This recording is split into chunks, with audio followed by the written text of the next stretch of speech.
Okay, gentlemen, I've muted all of you. Congressman Suozzi isn't in quite yet, but we are going to go ahead and open the room. So you'll be live. We will start in 3 minutes, and I'll be doing an introduction. That will take approximately 2.5 minutes. So, Congressman Wolf, you're still on mute. Yeah, I got, okay. Okay. All right. I'm going to go ahead and start the webinar. So we are going live.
Yeah.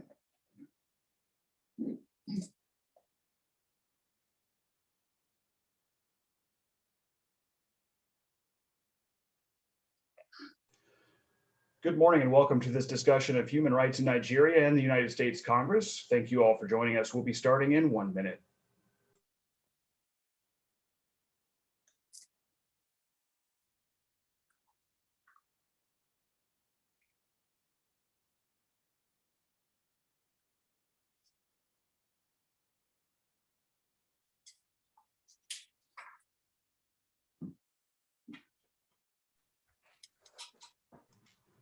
Congressman Suozzi, thanks for joining us today. How are you today?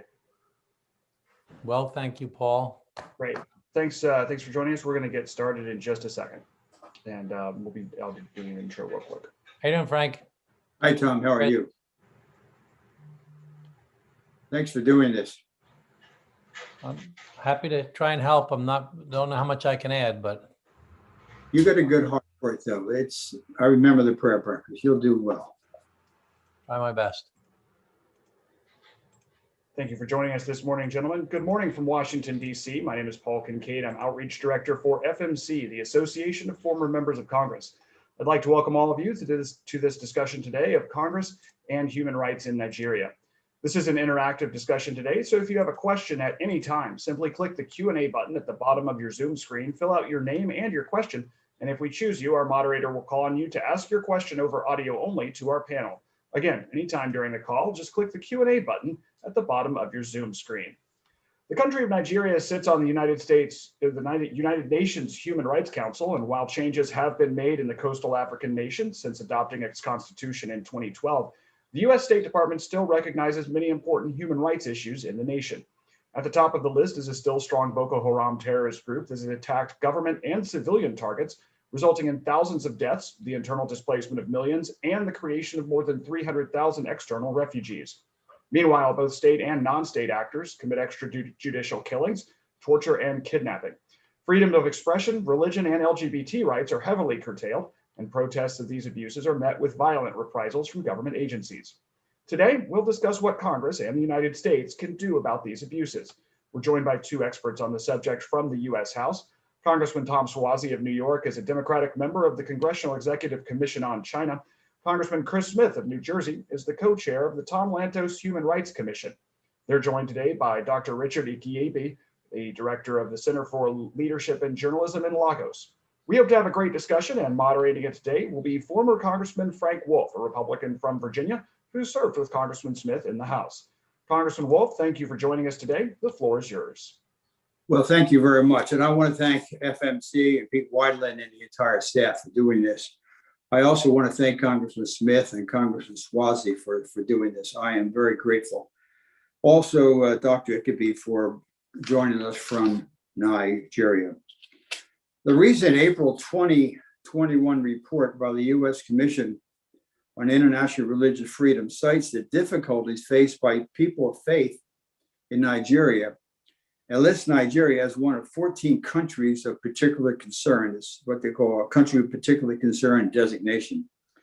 The report begins, quote, in 2020, religious freedom conditions in Nigeria deteriorated, with both state and non-state actors committing egregious violations of the right to freedom of religion or belief.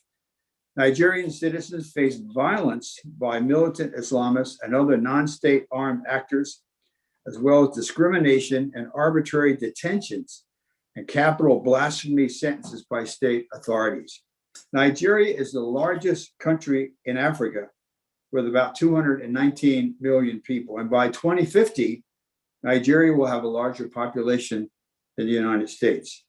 Genocide Watch has said that Boko Haram is committing genocide against children, especially girls it kidnaps to become sex slaves, and it forces boys to become child soldiers.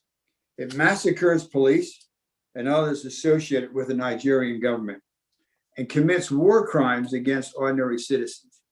Genocide Watch also said that the Fulani militants in central Nigeria are committing crimes against humanity and genocidal massacres against Christians. The Islamic State of West Africa is also operating in Nigeria in the Lake Chad region. In April of 2014, Boko Haram garnered worldwide attention for kidnapping 276 Christian schoolgirls. The world responded with a hashtag Bring Back Our Girls Twitter campaign. But 7 years later, more than 100 of the girls are still missing. Since then, there have been numerous attacks against schools with kidnapping of many children. 4 American soldiers were killed in Niger, and the Nigeria Lake Chad region could become a breeding ground and staging area for attacks against the West for terrorism and the resurgence of ISIS into Iraq. In addition, we see hunger, millions of displaced persons living in squalid conditions, kidnapping for ransom, little or no education in some areas, government corruption, and human rights abuses by the military. Yet, we see very little reaction by governments in the West. In December of 2019, the Wall Street Journal carried a large article by Bernard Henry Levy, who said that what's happening in Nigeria could lead to a Darfur or a Rwanda. We know there was genocide in both Darfur and in Rwanda. He said, when the world and the US ignored genocide in Rwanda, hundreds of thousands of people died. And could history be repeating itself? Many experts believe that Nigeria could implode. This would destabilize the surrounding countries and send millions of refugees into Europe and beyond. The Irish singer Bono actually said, if it unravels in Nigeria, it will be an existential threat to Europe and the world beyond. There are 350,000 to 400,000 Nigerian Americans who are concerned over the fate of their relatives back in Nigeria. The challenges faced in Nigeria are great. However, it is my firm belief that the United States and other Western nations have a vested interest in confronting one of the worst crises of our times. And keep in mind, we have sent millions and millions of dollars to Nigeria. Nigeria has been fractured, and many people think it has been forgotten. So we have genocide by Boko Haram, genocidal activity by the Fulani militants, rampant hunger. I look at the World Food Program statistics with regard to the country. Little or no education in parts of the country where young kids are getting no education. Sexual trafficking, there was a report of 15,000 women and girls being sexually trafficked alone in southern Italy. Massive government corruption, human rights abuses by the military, mass migration out of Nigeria, and we see really very little action taken by the West, and we see very little coverage by the Western media, except for the Wall Street Journal and the New York Times. Just this morning, I read a report from World Magazine that says the following. It said Nigerians have left their country for the United States and Europe for decades. But in 2018, Pew Research Center took a poll in Nigeria to find out how many others might leave. 45% of the Nigerian population said they expected to, within the next 5 years, leave. They then interviewed a young woman named Emmanuel, and I'll just read briefly what she said. In 2019, nearly 13,000 Nigerians emigrated to Canada alone. And then she goes on to say the following. On top of the economic insecurity in Nigeria, she says she faced daily fears for her safety. She says Nigeria is really unsafe right now on several levels, especially in several communities where just your religion makes you a target. Here, it's not the first thing you think about when you meet someone. Nigeria is very, very unsafe. I know many times I used to be scared getting home after work. And every day it was just pray I get home safe. And I mean that in the most sincere way. And then it ends by saying, the report, that many of these same issues are pushing Nigeria's medical professionals to leave as well.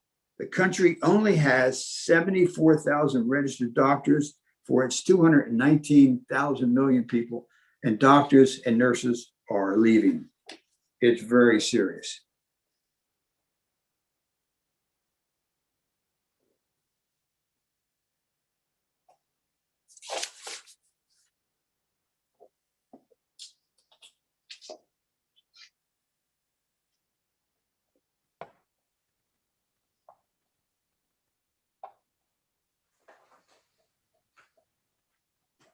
Who's next, Frank? Well, I'm going to ask a series of questions. First, I'll ask Dr. Ikiebe, because he lives in Nigeria, from his perspective, what factors have gotten us to the crisis in Nigeria that we face today?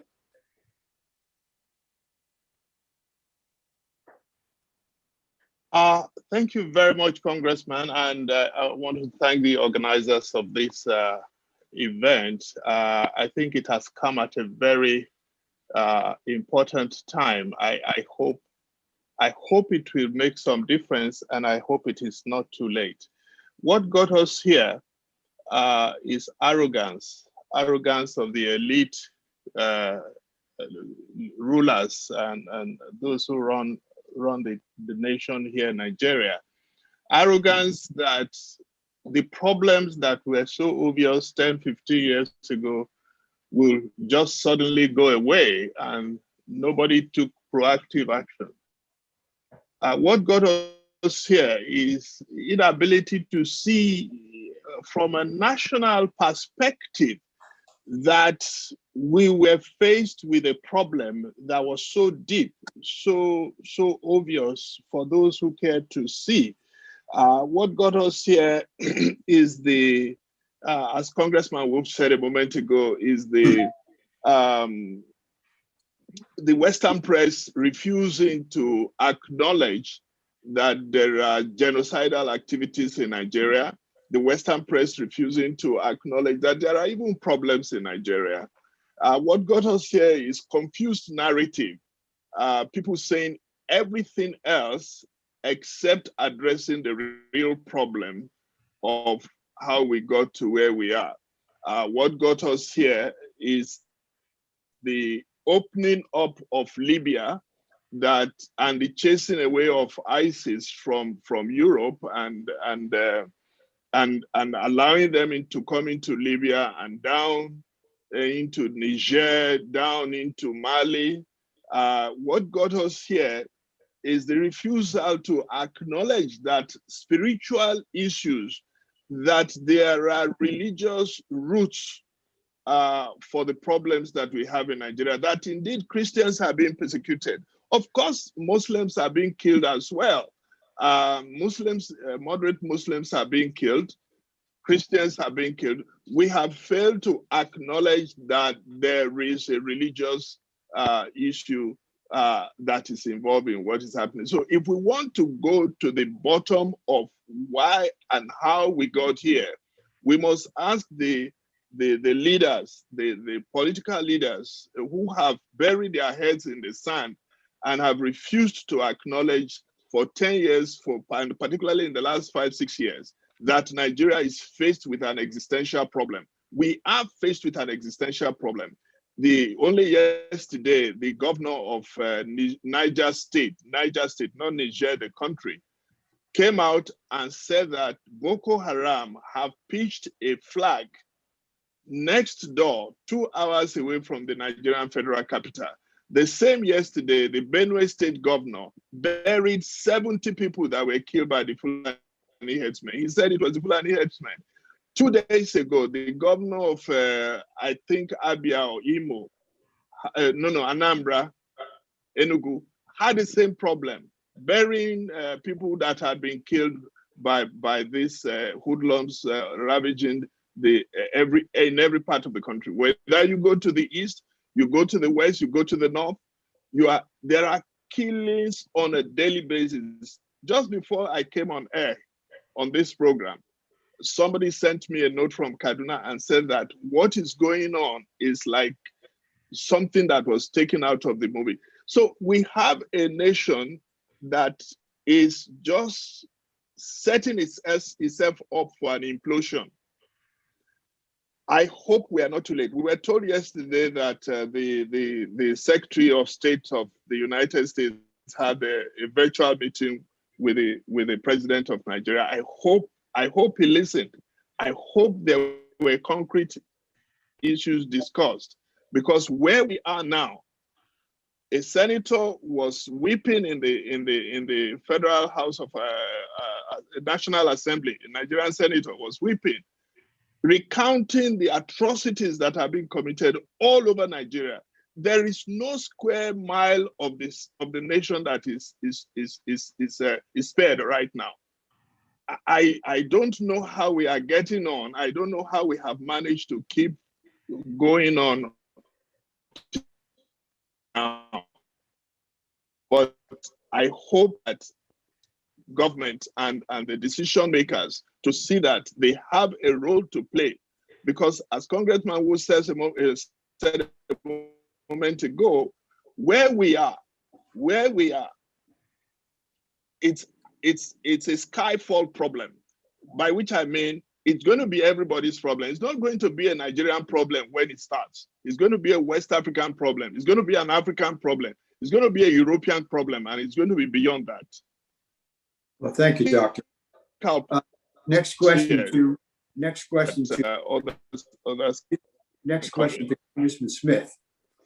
Congressman Smith, in addition to the humanitarian issue, what is the security implications of Nigeria, especially as it comes to global terrorism?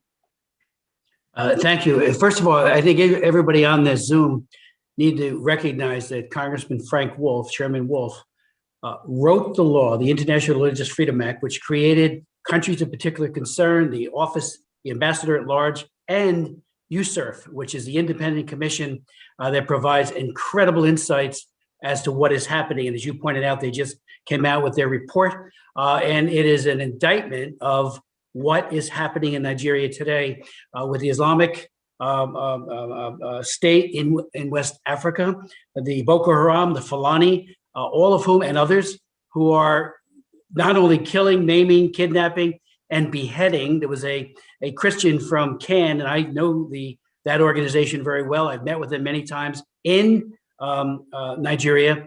They took one of their leaders and beheaded him because he would not renounce his faith. It reminds me, getting to a moment ago when the doc made a very important point about how did we get here. 10 years ago, I began holding hearings, and I've held 10 hearings on religious persecution and human rights in Nigeria over these years. Most recently was just in December as co-chair of the Lantos Commission. And the Assistant Secretary, Johnny Carson, Frank, actually said, this is Assistant Secretary for African Affairs under the Obama administration, that Boko Haram was just trying to embarrass Goodluck Jonathan by blowing up bridges, by doing the mayhem that they were doing, rather than to recognize the radical Islamic beliefs that they hold, that they believe they can kill, and they're doing it in the name of God. They do it against Muslims, as we all know. Pious Muslims have been, I remember going to Jos and meeting with Archbishop Kegama, visiting churches, all of which had been firebombed. Then I met with the Islamic leadership in Jos, and they had nothing but respect for the Christians and vice versa. And they said, they're targeting us too. These radicals are targeting us and killing us and forcing some to become radical against their will. So, you know, there's even one of the men I met in an IDP camp, Habila Adamu. I was so impressed with his story. I brought him to the United States. He gave testimony, and he said, Boko Haram broke into my home, dragged me out, put an AK-47 to my head and said, you convert or we blow your brains out. Well, he said, I'm ready to meet my God. They pulled the trigger, disfigured his face very significantly, but he survived. And when he came and testified, he said, you've got to realize this is not about economics. This is all about radical jihadist beliefs. So the impact, not just for Nigeria, which is the most populous state or country in, it's often been said, as goes Nigeria, so goes the rest of Africa. You know, this gives aid and comfort to the other jihadists throughout Africa. And of course, they're expanding. And the Fulani cut not just in Nigeria, but they're found in many other places. And this foolishness of suggesting that this is a fight between herdsmen and farmers. No, this is a fight of radical jihadism. And finally, just let me say, Buhari has not performed well. Finally, Nigeria was designated a CPC country, again, pursuant to your historic law, as you know, Chairman Wolf. And I'm not sure the Secretary of State brought that up in his call. There was nothing in the readout of that call with Buhari. So I'm very concerned that they will not look to renew it. And I think they need to be looking to use the sanctions embedded in your law, Frank, 12 very important sanctions to hold individuals to account. Because if we just turn the page and say it's getting better and put a false facade on it, shame on us when so many people are being killed and maimed. So it could unsettle, as was indicated, you know, the fragility of that country, which is very real, and they could further plunder into a Darfur. It was one of the commissioners, Gary Bauer, said more Christians have been killed in the last year in Nigeria than all of the Middle East. I mean, this is one of the worst catastrophic. And what is Buhari doing? He has filled his ranks of leadership, military and police, with Fulani. You know, in the past, on Goodluck Jonathan, he had a mix of Christians and Muslims. And it was, you know, and I visited several times. At least they were trying, but they had that coalition that was together of both faiths. That's not the case under Buhari. So the concern is, and there was just another article that came out of persecution.org, and they pointed out another killing of Christians by the Fulani. And they had 3 days advance notice that this was probably going to happen. Nothing was done by the police. And that has been the problem. Lack of response by police to something that is known in advance, as well as something that has actually happened. It's been neglect on the part of Buhari, and he needs to be held to account for that as well. So we've got much to do. I'm planning, Frank, of introducing a bill called the Nigeria Religious Freedom Act when we return. Some of the recommendations made by the USERF will be embedded in that bill. I did the same thing years ago with Ethiopia, and we did get movement. It passed the House, never passed the Senate, like so many, and Tom and I know that with all of the joint work we've done on China. So many things never get through the Senate, but we need to put a marker down that's very clear. And again, one of it will be to ensure that entities of concern, Boko Haram and the Islamic State for Western Africa, that they be so redesignated, and above all, that Nigeria stay as a CPC country and real action items follow that. You know, the enforcement of it, the sanctions were waived when Secretary Pompeo did it. They went from watch list a year ago to this year doing the actual CPC designation. So President Buhari has had enough alert and warning that we're not kidding. Stop allowing this torture, killing, maiming, raping, and abduction. Weddings. Can you imagine Fulani radical jihadists going to a wedding, killing people at the wedding? And in one case, they abducted the bride and groom. That sounds like the kind of thing Saddam Hussein's sons used to do at weddings. It's perverted, it's gross, and is a serious violation of human rights. Thank you, Frank. Thank you, Congressman Smith. Congressman Suozzi, the Catholic bishops and Protestant bishops and the pastors in the country, particularly the Catholic bishops, the Catholic bishop of Kaduna, who's spoken out, they're crying out for help. They don't feel that the church in the West or any of the Western governments have been very supportive of them. Why do you think that the church in the West has not spoken out, and what do you think they can do? And the other question is, they've asked, why doesn't the Western media cover us? You remember, God bless her, Christiane Amanpour, whenever there was a crisis somewhere, she would go there, and now it seems that no one goes there. But do you have any thoughts or comments to the Catholic bishops who ask, why has the church in the West and the governments not come to their aid? Well, thanks so much, Frank, for inviting me to be here today. And I want to make it clear from the beginning that I'm not an expert the way Chris Smith and you are, Frank, or the way you are, Dr. Ikiebe. Thank you so much for being here today, O'Shea. I'm very interested in the issue of religious freedom, as you know, serving as the former co-chair of the National Prayer Breakfast, where we discussed the issue of religious freedom throughout the world. And I think that the reason that this issue has not broken through is because the media is very different today than it was 10 or 20 years ago even. And there are so many issues out there to gather attention that it's hard to break through to get people to pay attention to these issues. I think everybody's heard of Boko Haram. They don't realize, however, that it's a relatively small group of people in such a large country.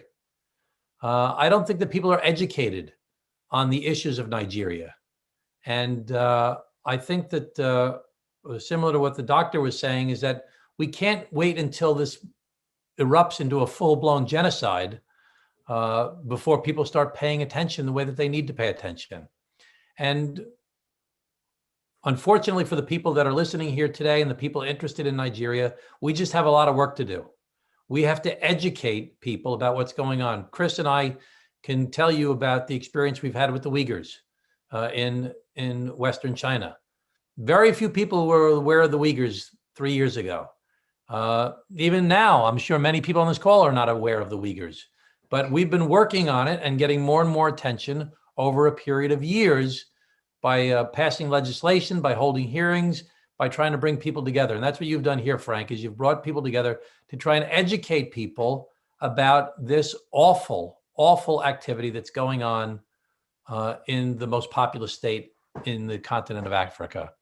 You know, the United States of America took this very important role at the end of December of 2020 as the previous administration was leaving to declare this formally as a country of particular concern. That's a very positive development. However, the funding that was available from the United States, the foreign aid to Nigeria, was sent nonetheless for infrastructure. And we have to really work hard here in the United States and elsewhere to designate some of these funds to be used to actually expose what is happening. We can't rely upon self-interested parties coming from the country itself that we don't know what their agenda is. We need to have a full-blown exposition of what's actually transpiring on the ground in Nigeria and expose that to the public. And I think that the bishops that you reference, Frank, the church not bringing enough attention to this, are in the same similar situation. They just simply are not well enough acquainted with what's going on in Nigeria. And it's up to us to do a lot more work to educate people. I looked at some of the questions in the chat room, or some of the questions and answers. The people who are on this call, the people on this panel, are very engaged and very interested. And there have been stories written, as you mentioned, in the New York Times and in some other prominent papers. But as far as the people go, as far as the masses go, they have no idea where Nigeria is, how many people live in Nigeria, and the awful atrocities that are taking place there. And we simply need to continue to raise our voices to educate people as to what is transpiring here with Boko Haram, with the ISIS-affiliated agencies, with the role of the government in not stamping this out in Nigeria, and try to bring more people to our cause. Now, that's not the answer people want to hear. We just simply have a lot of work to do. The doctor said, I hope it's not too late. Well, as Dr. Martin Luther King said, it's never too late to do the right thing. So we simply have to educate people about what's going on. And what so many people on this call, I'm sure, are so frustrated because it's so apparent to them. They've been engaged in this for so many years, and they're so frustrated with the sense of helplessness as all this awful violence and abuse is taking place. We simply have more work to do. And I'm joining you here today at Frank's request, because I'm going to join you in this fight to try and educate the US population, our government leaders, and others about the atrocities that are taking place, and take action to hold those that are committing these atrocities accountable, and to put systems and procedures in place that will try and make a change for the people of Nigeria. Thank you, Congressman. Following up on that, this question would go both to Congressman Smith and also you. It is always helpful for members of Congress to visit a crisis area to see in person what's happening. There's nothing like being on the ground to talk with the people, hear their stories. Do you think there should be a bipartisan delegation of both Republicans and Democrats, maybe House and Senate, to go to Nigeria, not just to Abuja or Lagos, but to go up to Jos and go through some of the areas, and then come back and report to Congress and report to the administration of the findings? Congressman Smith? I would say absolutely yes. I think there should be more than one. One of the things that you find when you're on the ground, and I remember meeting with the families of the Chibok schoolgirls who had been abducted, you not only learn what happened and what is their fears and their agony, but you come back so motivated to do even more. You meet with all parties, as you do. You and I have done that many times, Frank, all over the world. And it does lead to legislation. It leads to policy, to admonishing the administration, either congratulating them on good work they're doing or to hold them to account. I'll give you one example. And my good friend Tom Suozzi just mentioned, we need to get a better handle on what's actually happening. Bob Destro, who was our Assistant Secretary for Democracy, Human Rights, and Labor, he had recommended, he had a program called the Conflict Stabilization Operations that would really try to find out where all of this is happening, to do an analysis that would be second to none, to say who's doing it, when are they doing it, what has been the response. For example, when the Fulani go in and they destroy another church and blow up another church, what was the response of the police? We don't have, other than anecdotally, that information in a way that could be very actionable. And so I'm hoping, because that has been seemingly taken off the table by the new administration, that we could get them to take that up again. We want to know what is happening. Knowledge is power. As you and I know, having met with Sharansky so many times, Frank, having gone to Perm Camp 35 in the Ural Mountains, 1,000 miles outside of Moscow back in the 1980s. If you don't have the information, if you don't chronicle the human rights abuse and the violence and the atrocities, good luck trying to stop it. It also will lead, as we talked, Tom mentioned, and you, about the lack of media attention when you chronicle what's happening. Darfur took a long time to get on the map. And even there were people who were looking askance to that those crimes against humanity. So, and that genocide. So, the conflict stabilization operations, we need to get that back on track, and trips to, like you said, when I went to Jos and I met with the family members grieving their loved ones who have been firebombed, and met with people who were without limbs, it motivated me to triple the work that I would work. So members both sides of the aisle, we need to do it in a bipartisan way. Congressman Suozzi? Absolutely, we need to have such a trip.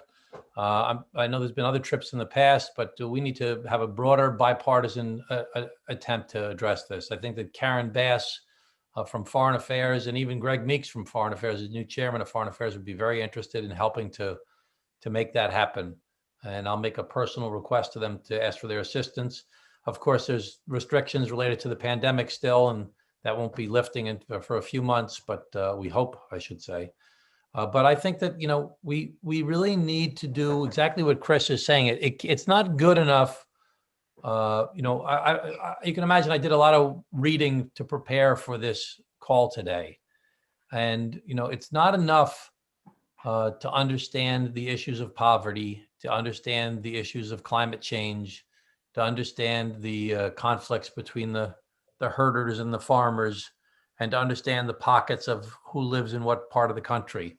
We need systemic analysis to back up what is actually happening with concrete data as to where the violence is taking place, to actually list cumulative numbers and locations and the government response.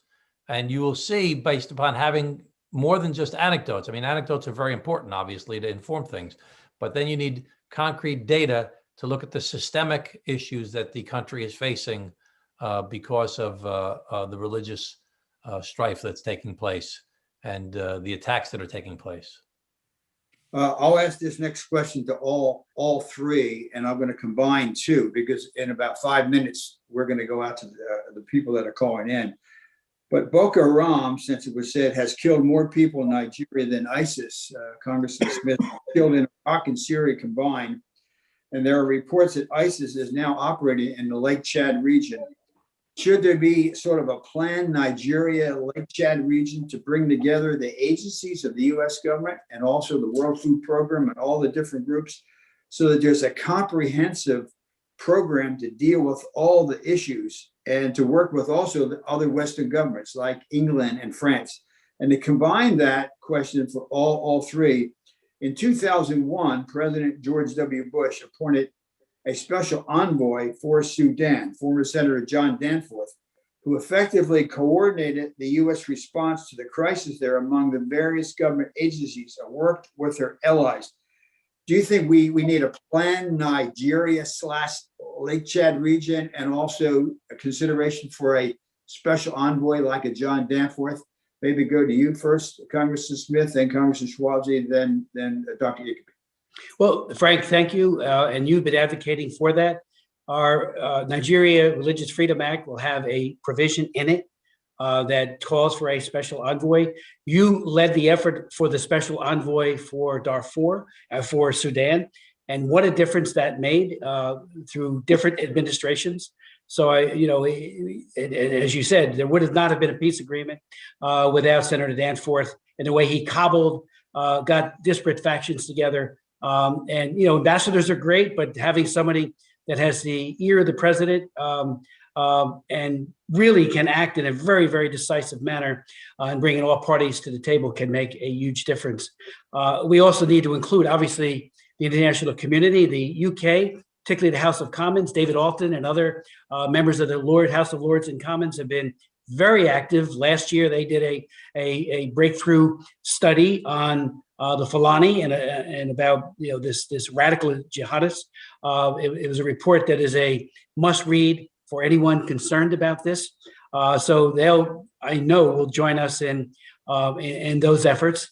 But the status quo is just totally unacceptable. There is, we know the neighboring countries are all deeply concerned because obviously the hate spewed out by radical jihadism affects their populations as well. And of course, there's always not just deaths and rapes, there's also huge numbers of refugees who do flee. And that creates more instability and more agony for people on the ground. So there needs to be, there needs to be an all-out effort. I saw that Buhari recommended that somehow, or not somehow, that AFRICOM relocate to the subcontinent, which I've been advocating for years. They're now in Germany. But the U.S. ought to train, and there was an attempt to do more training. And of course, we got to make sure that the Leahy principles are adhered to, Leahy law, so that we don't train human rights abusers. But there needs to be training of police and of military.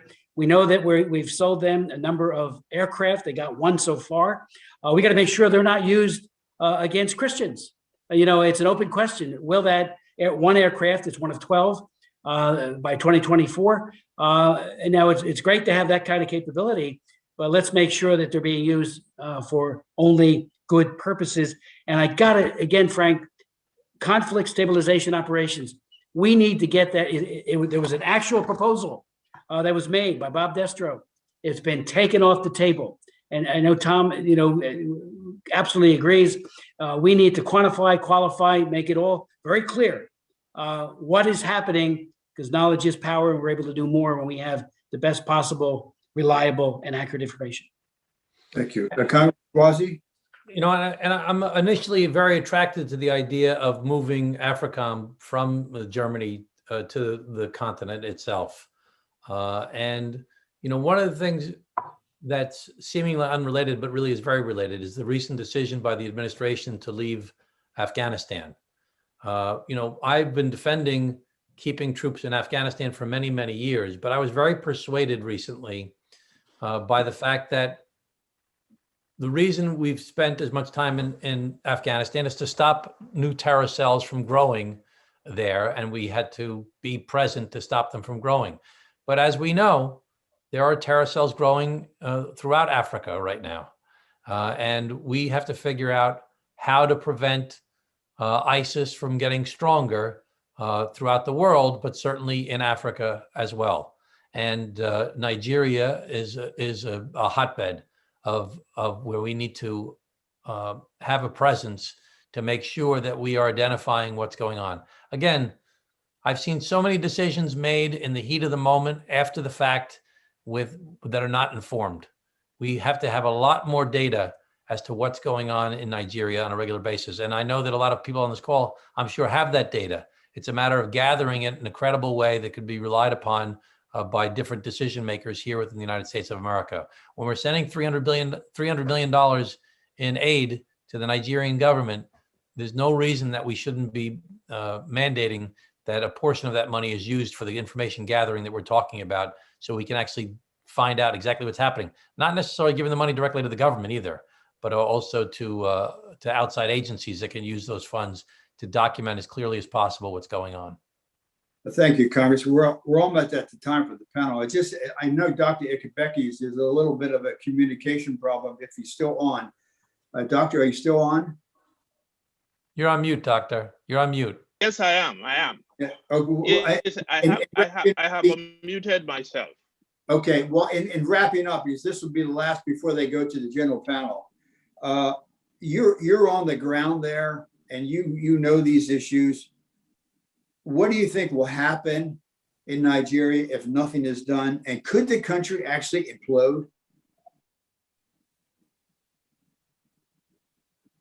Yes, it can, and it will. I'm sorry to say that. I'm not alarmist. Nigeria can implode. It will implode. What has gotten us to this position is the denial on the leadership, is the denial on the elite that too big to fail. Nigeria is not too big to fail. When you have governors crying, making open statements, pointing accusing fingers at the president that the security situation is bad, now they are roping people in traffic. Yes, Nigeria can and it will, unfortunately. Much time in the years that have been involved in this, Congressman, you know that we have pushed, I have joined you to many meetings to push for an envoy for Nigeria. We produced this book. This is a 310-page book on the silent killings in Nigeria. It is real. It is real. There is an urgency for the United States, the British government, the French government, the German government to do something quickly as possible. And I think the best way, including doing the visits by Congress people, is for the President of the United States to appoint an envoy as a matter of urgency. What Nigeria is faced with now is existential. It is existential. And if Nigeria implodes, right now, Chad just lost their president. Niger just suffered a coup. Benin is unstable. Cote d'Ivoire is unstable. Mali is unstable. Cameroon, the man there is weak. ISIS and ISWAP, they have access to the whole of West and Central Africa. If it happens the way they have planned it, there will be no time for discussion. Please, please, I beg of you, those of you who are in Congress and in a position to take decisions, it is urgent. It is not something that can be done next.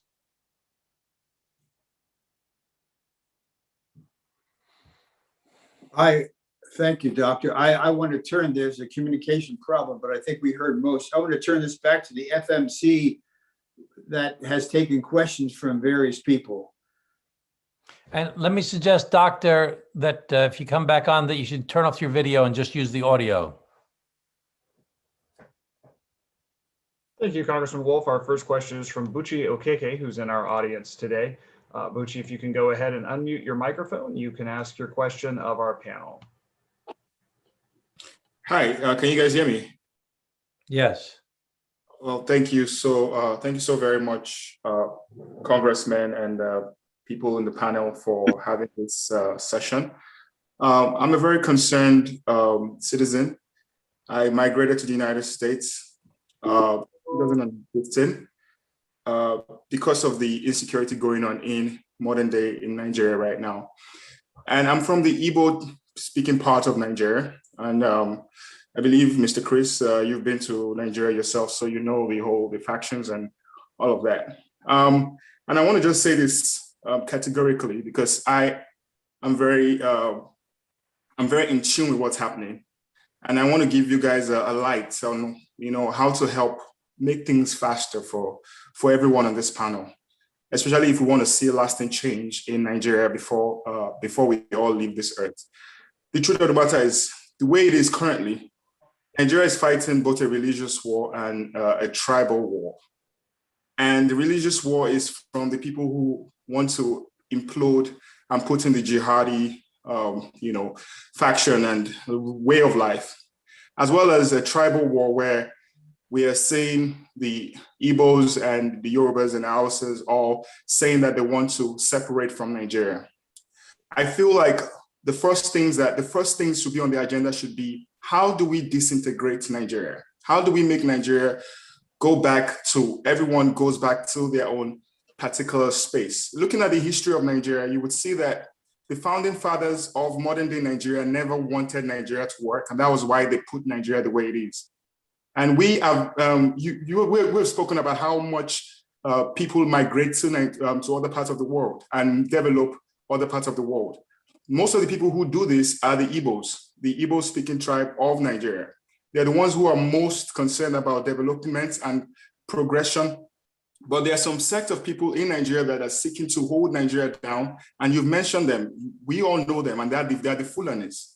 They're the ones who are hell-bent on making sure that Nigeria becomes South Sudan or becomes Syria, and just ensure that the caliphate of militants, there will be a hybrid of militants that will be sent all the way from Nigeria to other parts of West Africa to cause even more havoc for Africans. So I would say this, and this is just my suggestion, it doesn't have to be followed, but I would say that right now, all hands should be on deck to see how we can disintegrate Nigeria. How can we ensure that people who are shouting or clamoring for Biafra, people who are clamoring for Oduduwa, people who are clamoring for whatever they are clamoring for, how can we ensure that they can go back and, create their own nations in Nigeria and see how those people can develop, collectively as a group or as a tribe? Because if not, if we continue to say that we want to go in and create a system whereby we help people in power, they've already infiltrated. We will only be, the Americans will only be giving the secrets to the enemies, and that's the fact. We would only be empowering the enemy for what they already have planned for the future. They already know what they want, and they would go out there and even create more havoc. So this is my suggestion, and I want to see what you guys think about it. Thank you very much.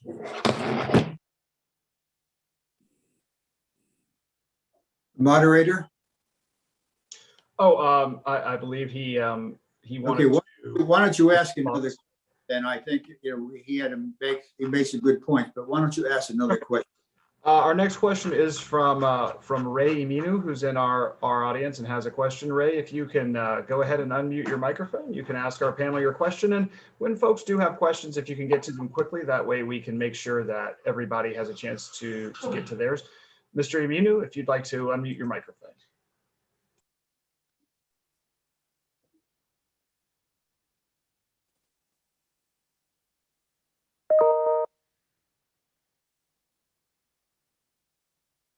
You're on mute, Mr. Okay. Amino.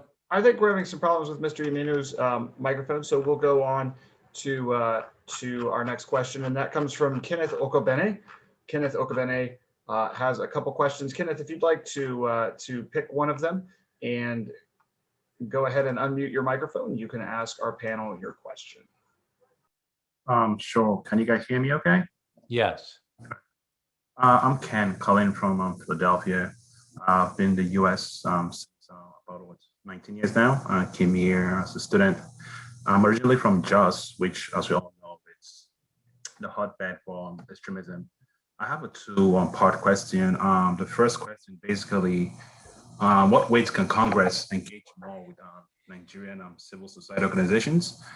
Because from experience, once you dialogue with the government, they usually cover a lot of human rights. So what steps are you guys taking to seek data information directly from the CSOs? I think a direct engagement. I have changed my internet source. Can I go ahead? Yes, sir, go ahead. Sure. So basically, in summary, how can the Congress engage more with CSO rather than engaging the government directly? Because we've seen the last 6 years, it's been a very nepotic government in there. So there've been, shielding or covering up a lot of human rights abuses. And secondly, the judiciary is very important. And needs how can the Congress encourage a more independent and responsive judiciary within the ambits of Nigerian laws? Thank you. Buhari removed the Chief Justice and put in a Fulani. It's a politicization of all these institutions. Walter Onegan was the name of the Chief Justice. Okay, and if our panel would like to go ahead and answer the questions as far as what Congress can do and also how to improve the judiciary in Nigeria. Well, just very briefly, Buhari changed or replaced the Chief Justice with a Fulani, which is what he's been doing with everything, especially in the police and military side. There's, in terms of context, and I know Tom feels the same way, and Frank Wolf and I always did this. You meet with everyone, and the context has to be with civil society, the churches, the synagogues, and not in this case synagogues, but certainly in other countries. But with the Muslims, with the imams, because there are many imams who are absolutely appalled by what Boko Haram and the other radical Islamists are doing to them and to their co-religionists. So that sends a message as well. Me with individual lawmakers. I mean, I've been to Abuja and met with the speaker and foreign affairs people in both houses. Then they realize and get to see that, where the Congress is coming from, that our empathy. And I'll give you an example, again, where I learned something. For 3 years, I tried to get Boko Haram designated as a FTO, Foreign Terrorist Organization. The Obama administration would not do it. So I held hearings. On the day I was going to mark up my bill to so designate it, they changed their policy and they said, we're designating them as an FTO. But what preceded all of that was meeting with members of the parliament, or the Congress, both sides, and they had a mistaken view as to what FTO actually meant. Somehow it was just branding Nigeria as a terrorist state rather than branding the individual group. I was kind of taken back by that false impression. And when they realized that we're looking to help them, because we want to track the flow of arms and money and everything else to these organizations with an FTO designation, they thought it was a good idea. But again, it was that contact with individual lawmakers and governors. You know, we miss a great opportunity to know what's really going on when we just talk to the central government in Abuja and don't talk to the individual governors. And I've met with many individual governors over the years, including right here in this office. And you do get great insights as to what's going on that then are actionable. And to that original question about the dissolution, all of us are concerned that one, there will be more death and destruction and perhaps even a genocide. The crimes against humanity are already taking place in Nigeria. But, you know, look at what happened in Yugoslavia. You know, when it just all came apart and the great loss of life that occurred there, which got even, so it could get much worse. That's why the special envoy and the coordination with other countries as well. There needs to be more of a UN effort. Frankly, it's been, you know, the ICC, International Criminal Court, has taken forever to bring indictments against individuals who have committed horrific crimes. We should even be thinking about a hybrid court, like what Dr. White did and others in Sierra Leone or in Rwanda or in the former Yugoslavia itself. I mean, these crimes, if they go unattended to, it breeds more impunity and more people die. But again, right now, law enforcement is not reacting. So we've got to get Buhari to change the policy of neglect. When somebody says, we have actionable information that this church might be attacked, or as it's even happening, so that people are protected by a rapid deployment of a police force, a federal force as it is. So there are two questions. One is what can Congress do? Well, we have, or the United States can do generally. You have either carrots or you have sticks. We can either provide money or we can provide sanctions. We can provide assistance for infrastructure, which is something we're doing right now, or we could use some of that money and designate it for particular purposes. Or we can sanction individuals that try and affect their business interest. We could look at the trading relationships that they have with the United States of America. We could try and put sanctions in place to hold people accountable. We can try and bring the world community along with us, certainly the West, or through the United Nations, again, with either carrots or with sticks. And a gentleman suggested, why don't we dissolve the country? You know, I have to be very candid with you. I don't have any clue whatsoever as to what the answer is. I'm the least educated person on this entire call as to what the right answer is for Nigeria. What needs to be done is there needs to be a consensus built by the people on this call, with groups interested in this, people involved with the United States Commission on International Religious Freedom, with our diplomats, the State Department, and with our military, quite frankly, to develop a consensus as to what the game plan is from Nigeria. Right now, there are so many competing concerns for the US's attention that Nigeria, while it is an issue of concern, it's a country of particular concern because of the awful atrocities that are taking place, there is not that much energy focused on it as it is, for example, let's say China, which is the new issue that has become such a tremendous focus in the country. So the good news is that Frank Wolf is passionately involved in this. Chris Smith is passionately involved in this. Many others are passionately involved in this. what I can do to be helpful is to try and get others interested in this, especially those people on the committees of jurisdictions. Mainly, I'd be most concerned about foreign affairs. Greg Smith is the chair. Greg Meeks is the chairman of foreign affairs. He's my neighbor in Congress as far as his district is right next to mine. I have a very good personal relationship with him. He's always been interested in the continent of Africa. So I will bring this to his attention personally and ask him what his plans are, which I'm not sure he knows much more about this than I do. I will also bring it to the attention of the subcommittee chairwoman, Karen Bass, who's very interested in this area as well. And I'm sure they know much more as well. So the key is to get more and more people interested in this. And then there are some friends that we can talk to on the Armed Services Committee as well to see what kind of interest there is in paying attention to the terrorism activity that's going on in the area, which there is plenty of attention now, but what can be done to increase that?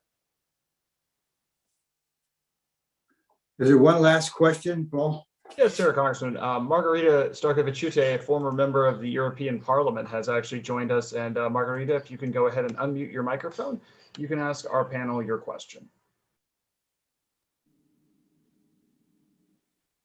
Go ahead, Margarita.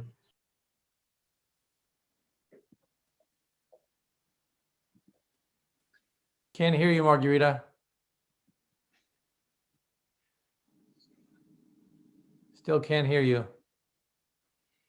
Okay, I think she's having some problems with her microphone, so we can go ahead and wrap up if you'd like, Congressman Wolf, and get some last statements from our panel. Okay, I'll do. I will. I'll turn it over to both Mr. Smith first, then Mr. Suozzi, and then Dr. Becky to make some closing remarks. Okay. Very briefly, thank you, Frank, and thank you, all of you. Good to see my good friend Tom Suozzi. Dr. Becky, thank you for your tremendous insights and work. When we return, I will be introducing the Nigeria Religious Freedom Act. It is still a work in progress, but we've got a lot of the provisions worked out. So I invite any thoughts anyone might have on that. We really need, when the Secretary of State had this conversation and with the top commander for AFRICOM visited Nigeria, I saw no mention whatsoever of religious persecution, Fulani, or any other issues. Now, maybe it all happened behind closed doors, which is very possible, but we have to really be very clear and unambiguous about our knowledge of what's going on. And again, we need to expand it. I think the conflict stability operations initiative, which was pulled back on, needs to be re-engaged. Deloitte was one of the ones that would have been a part of that. At least that's my understanding. So we bring in people who could really chronicle these human rights abuses quickly and accurately. But there needs to be an all-out effort. A special envoy is absolutely necessary. And as Frank pointed out so well, Chairman Wolf, it made all the difference in the world in the peace deal. It also made a huge difference, all the difference in the world, I would suggest, with the Northern Ireland situation, when we had a special envoy who helped get people to find a peaceful solution. Dissolution of a country is a huge, potentially catastrophic step. We're hoping that we can get this terrible bloodletting and this radicalization, because what's happening as we talk is that more young people are getting radicalized every day. And then they join the ranks of those who kill, maim, rape, and abduct. So we're in a race for time. Nigeria is, the people, it's a country of faith. Every trip I've made there, my first trip was, one of the first trips was on behalf of human trafficking. And so many young women and girls, I spoke to a group in Lagos about trafficking there. And when I went and visited with the women in the shelters and those who were taking care of them, was just in awe of the love and the compassion and the faith-based view that they had towards their neighbor. So they are wonderful people. And they don't deserve this. Nobody does. They don't deserve this radicalization and this bloodletting. So we need to triple our efforts. And again, status quo. I am concerned, and I say this, and Tom, you could help out on this as well, that the designation of CPC does not get downgraded, that they be put on a watch list again. And we need to be looking at the sanctions. We've got Magnitsky sanctions that we can level against individuals. And Frank, in his everlasting wisdom, put sanctions into his bill that were waived the first go around by Pompeo. A good faith effort here. You're on the list. Now make reforms. But those sanctions need to be looked at to impose on individuals and on the government itself. Thank you so very much. Congressman Suozzi. I want to thank you, Frank and Chris and Dr. Ikiebe. Thank you so much for the good work that you're doing. I just want to pledge my commitment to work with all of you to try and bring this to more people's attention and to bring the resources that are necessary to try and address these awful situations that are taking place every day to such a wonderful people, the people of Nigeria. Thank you. Dr. Becky. Yes, thank you very much, Congressman Wolf. I want to end by saying that the problem we have is structural. The problem we have is existential. It threatens the existence of the country if nothing is done. But I don't support the breakup of Nigeria. As an individual, my organization as well does not support the breakup of Nigeria. The problem of Nigeria can be solved if we bring everybody back on the table to talk together, if we respect religious freedom, if the government does what it ought to do, if we operate a federal system. The Nigerian government structurally is a federal government, but right now it is not operating as one. It should be forced to go back and operate not as a unitary government, but as a federal system where the states can take decisions on security issues that affect them. I am not for the breakup of Nigeria. My organization is not for the breakup of Nigeria. I think what we should do is to look for positive ways in which Nigerian problems can be solved. Time is not on our side. Time is not on the side of the international group of countries that are interested in what's going on in Africa.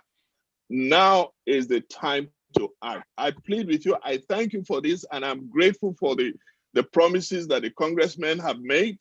I think we should move fast to make them, to realize them. This is how I would like to close. Thank you very much.